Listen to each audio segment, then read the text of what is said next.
Today we're discussing the subject of opportunity. How do we handle opportunity, and how do we know which opportunity is the right opportunity for us to lean toward? You may have read or heard the story of the opportunity that David had to take the life of King Saul when he had entered into a cave where David and his men were hiding. David has already been anointed by Samuel to be the next king by this time. God had taken his hand off of the life of Saul, and this appeared to be a great opportunity for David to finalize this epic struggle that had been going on for some time. You can read this story in 1 Samuel chapter 24, but at first glance, this had all the makings of a God-made opportunity. What were the chances of Saul choosing that cave at that time? God had given David a promise that he would be the next king. He deserved it. It was clear. Saul had to go in order for David to be the next king. Imagine the drama of Saul walking in there as king and David walking out as king.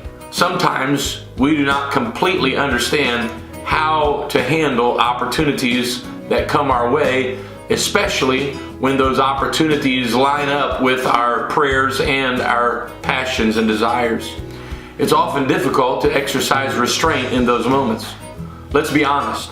When opportunities intersect with our desires, we tend to get emotional. That's why so many people have so much consumer debt. And this is the nature of temptation. When presented with opportunity, we must weigh that opportunity against something other than the uniqueness of the circumstances surrounding them. An open door is not necessarily an invitation from God. You have to be careful in how you measure the opportunity and if it is the right door to step through.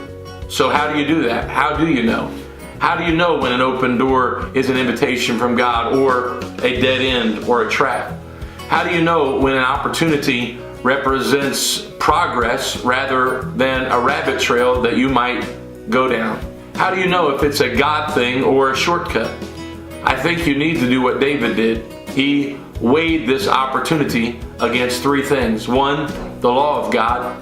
2, the principles of God. And 3, the wisdom of God. Let's look closer at this for just a second. Law.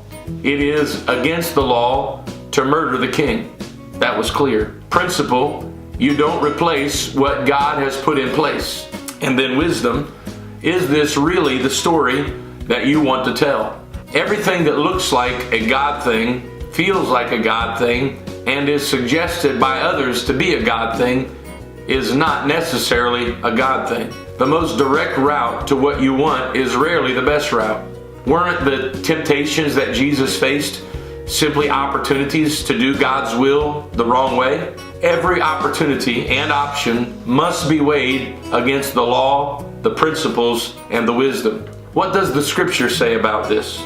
Is there a principle that applies? And what is the wise thing to do? Let's apply this today. Weigh every opportunity against the law, the principles, and the wisdom of God. I can't stress this enough. Decide every day that you will not sacrifice integrity for progress. Both are important values. God is for both. They will conflict. Decide ahead of time what takes priority, integrity or progress. Give the right people and an all-access pass to every major decision. The right people are the people who love you but don't need you. None of us are exempt from the need for wise counsel. You may be listening to this and have this objection. But hold on, it was the people around David who were giving him bad advice. Exactly.